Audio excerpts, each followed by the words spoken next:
Okay. Okay, last week before Tisha B'Av we were learning the dinim of doing business with things that are forbidden. We learned that things are basically that are biblically forbidden that you're not allowed to do business with. But if you're doing business with kosher things, like you're fishing for kosher fish and non-kosher fish come up, you're allowed to sell the fish. If you have a meat schlachter slaughterhouse and some animals end up not being kosher because of treifa, shchita, whatever, nevela, whatever it is, so then you're allowed to sell it. So now the question is like this: if you have a store, are you allowed to sell non-kosher things next to kosher things? Okay? Now your primary business is kosher things, but can you also have, because goyim come into the store, and they all, in a practical sense, can a Jew own a 7-Eleven? Okay, because you have kosher things there, but you have a lot of non-kosher things there. So the Aruch HaShulchan holds that you're allowed to, because the primary business is kosher, and the secondary thing is just to have non-kosher, non-Jewish customers come in. But the Minchas, not the Minchas, the Darkei Tshuva, who's the father of the Minchas Elazar, the Munkacher, says you're not allowed to. Other poskim say you're not allowed to. Some people say no, you could. It's only if your intent is to make money from the trade for products. But here, your main goal is to make money from the kosher products. You're just having the non-kosher products for goyim to come in and buy the kosher products. Where your profit is. So it's a whole discussion in halacha if you're allowed to do it or not. Okay, next is... No, if it's 90% treif, you're talking... It's a very big shaila for a Jew to own a regular 7-Eleven, or for a Jew to own a trade... Well, Trader Joe's, it's hard to know what's more kosher, more treif. But it's a big shaila, for Jews technically to own directly 7-Eleven, a Trader Joe's. You're not running it. But it's your business. You're making the profit. Yeah. So it's still your business. How could that be done in a kosher way? How could it be done in kosher way? You have a partner, you sell the business to the guy, and you make so that the profit of the kosher products are yours, the products that are not the profit, and you work it out in a way that you make equal at 50-50, because you consider... Yeah, if you open Shabbos, that's a whole separate issue. But even when they sell businesses for Shabbos, officially the guy owns the business, and all the profits of Shabbos are his, and then if you do it right, according to Al Rebbe at least, in order to set up a business with a guy, a lot of people are more makel, but Al Rebbe holds at the beginning of the partnership, you can't just in the middle of the business already, I'm going to sell to the guy. At the beginning, when you're establishing the business, you have to say, and you have a guy to sell the business to for Shabbos, you have to make up with the guy, he's getting the profits of Shabbos and you're getting the profits of Wednesday, let's say. But there's other ways of doing it that people are makel on, because let's say you want to give all the profits to the guy for Shabbos, right? So let's say that for argument's sake the profits are $1,000 for Shabbos. See, what they do in the shtar, they make it up that the business is the guy's. But I'm renting the store to him for $999 for Shabbos. So then it's not my business, it's his business on Shabbos. He's only making $1. And so therefore it works out, when it comes to Jews. They work it out. What? Can a kosher restaurant be open on Shabbos as a partnership with a goy? They have in New York kosher restaurants that do Sheva Brachas or other things. Not everybody agrees with it, not everybody does it, but there are poskim that set it up in a way that you can be open on Shabbos because they prepay for before Shabbos, whatever the Sheva Brachas. Huh? Why would that be a problem? Because you're serving food on Shabbos. And you're making money from Shabbos. When we sell the kiddush over here, Huh? when a shul sells a kiddush and it's a profit, they also sell the food. We're buying the food before Shabbos. The restaurant, they also Shabbos. The restaurant prepares the food The before restaurant Shabbos. is open on Shabbos. They can't prepare the food on Shabbos. In New York, there were certain few, not everybody, most guys disagreed with it. There's certain nechshedim that allowed, I'm pretty sure, restaurants to be open. I think Borough Park had a few, other places had a few restaurants, but it was done mamish k'halacha. It wasn't, I don't know exactly what was done, But people have, today, all over the place, people make a Shabbat brachas on Shabbos, yeah? They make it in a restaurant on Shabbos. Oh, I know Hanami, so I'm saying, but there's a way you work it out. That's not a, huh? Food is prepared on Shabbos. You can cook on Shabbos. The waitresses are working on Shabbos. Okay, that you have in any time you have a kiddush, you have waitresses, but there's a, what? Technically, a guy could own a restaurant and there could be a hashir, right? With the mashgiach present. There is on Pico. Okay. So, are they allowed to be open on Shabbos? Technically, yes. The problem is, if it's a proper hashgacha, they will not give hashgacha on it. Why? Because mashgiach is not going to walk in their Shabbos. And they know, I mean, technically, yeah, it could be set up in a way, but if you have it set up, yeah, because on Pico you have a lot of From Yidden that could walk into the restaurant on Shabbos. But what happens if you set up, there's no, it's in a place, there's no From Yidden around, not on Pico. Pico and Brentwood and Westwood, There's sometimes some neighborhoods would be a problem to have a reliable mashgiach, because if the restaurant, let's say, is open on Shabbos, and they know nobody's going to walk in on Shabbos, so on Shabbos they can do whatever they want. okay, so the mashgiach could be there and that will make it kosher. What's about taking money?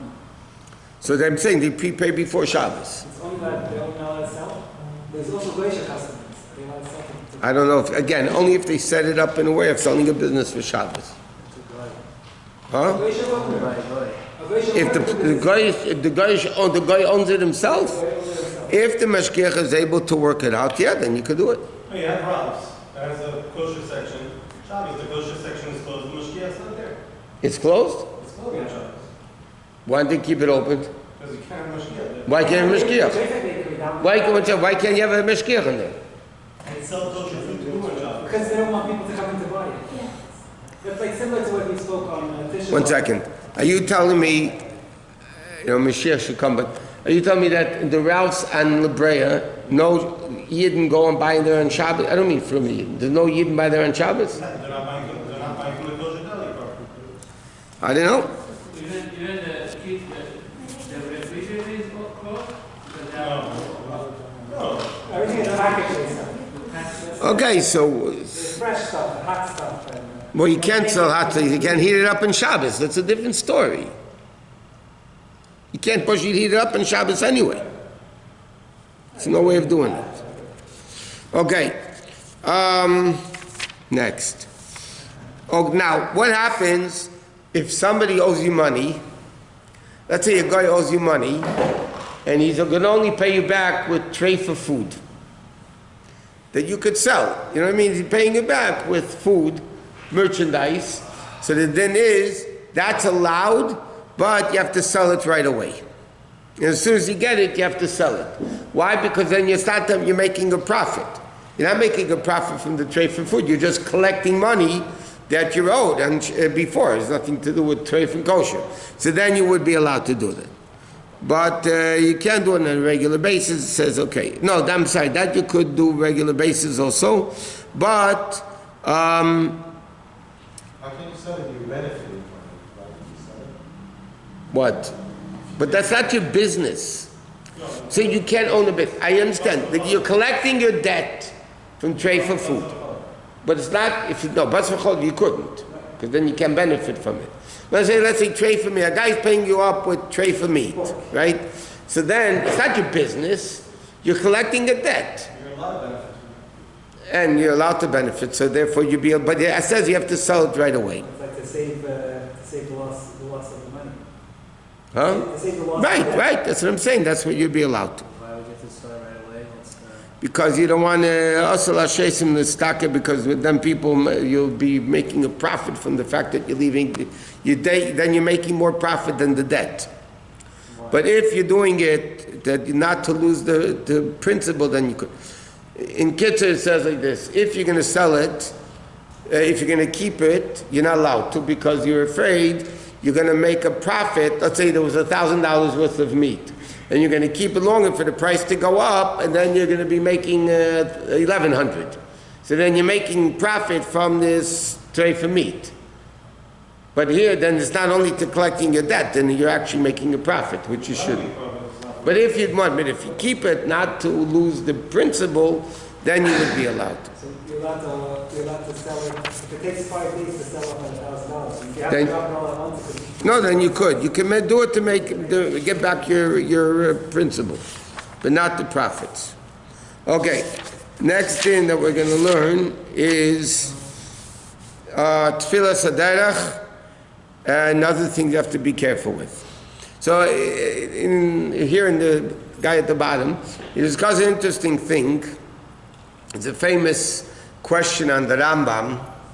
The Ritva writes, okay, that people live in Mitzrayim nowadays, like the Rambam and the Radvaz, there are great tzaddikim, Rishonim that lived in Yerushalayim and in Mitzrayim.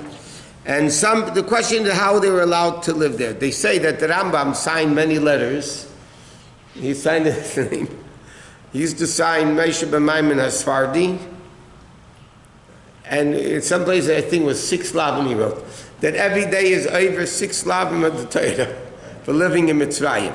So the older Rishonim, when the Rambam brings down this halacha in Hilchos Mamlochim, in Hilchos Malachim, when the Rambam writes about not living in Mitzrayim, so all the commentators of the Rambam say, how can the Rambam live in Mitzrayim? So the basic answer was the Rambam was forced by the government. He had by the Sultan forced him to live there. He was not. But they bring down a lot of other opinions that were matter. Number one, the Rebbe Eliezer Mimintz, was the Rishon, answered, it's only forbidden to live in Mitzrayim if you go back from Eretz Yisrael to Mitzrayim the way the Jews went back. I mean, the way the Jews went out. So many Rishonim write that when the Torah says, Lo yoshev b'derech hazeh til Mitzrayim. So the Torah says clearly, you can't go back this way to Mitzrayim. So some people say, okay, that's only if you go back the way you came to, the Jews left Egypt, to went out. So if you go back, then it's forbidden. But if you go from a different direction, it's allowed. Some people say that it's only, and other people hold it's only us to live in Mitzrayim when all the Yidden were on Eretz Yisrael. But B'zman of Zeh, it's not applying, whatever. Then you go into an interesting shaila, are you allowed to live in Spain? There was a rumor that after the 1492, when the Jews were expelled from Spain, so there was a rumor that there was a chedem, a ban, made that nobody was allowed to move back to Spain.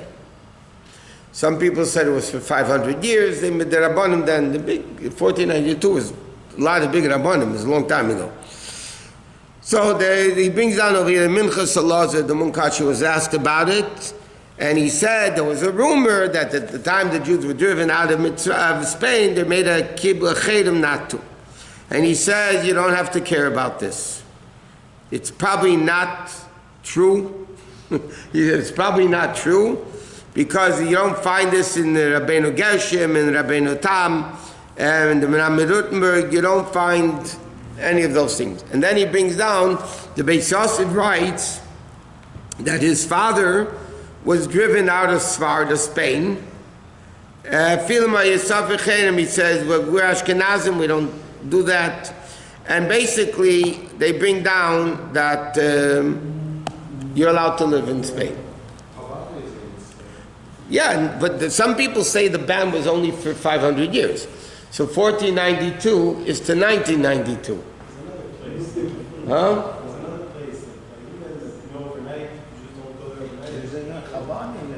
There is Spain. I'm saying. But that was after the 500 years. And B'chad Minchas Elazar says the whole thing is not true. So why is it this chayim goes for 500 years? That no, they accepted upon themselves. Mitzrayim, it says in Chumash, don't live in Mitzrayim. So, but Rabbeinu Gershom and Adela, that's 1,000 years, and now it's forever. Because that was a very... The Rabbeinu Gershom's chedems were very, very, very, very practical. They extended it. They extended it indefinitely. Huh? No, Sfardim don't keep all the Rabbeinu. That's because of government law, not because it's Sfardim. There's in Likutei Sichos in the back, there's somebody asked the Rebbe a question. He was married for many years without children, and he wanted to take a second wife. He was Ashkenazi. No, I'm sorry, he was a Sephardi. He wanted to take a second wife, and he asked the Rebbe permission to take a second wife. So the Rebbe answered, it's back to Likutei Sichos. And the Rebbe answered him, I cannot answer you because I'm Ashkenazi. I can't answer you to give you permission because I'm Ashkenazi. But if you get a heter from a Sephardic Rav, you should explain to your wife why you're taking a second wife. It's not chas v'sholem because anything, it's because you want to be able to have children. But then you have a second issue. If the government forbids it, then you have what's called din malchus dina. The law of the land is a land if it doesn't contradict Torah. And Torah doesn't say you have to have two wives. Right? Torah doesn't say you have to have two wives. So if the government says you're not allowed to have two wives, you're not allowed to, even according to halacha. What? I read an article, someone analyzed din malchus dina is not really about the issue of the heter. It's really only about the money. First of all, that's questionable. Secondly, most people say din malchus. If you look in Encyclopedia Talmudis under din malchus dina, most people say it has to do only with monetary issue, but not everybody says that.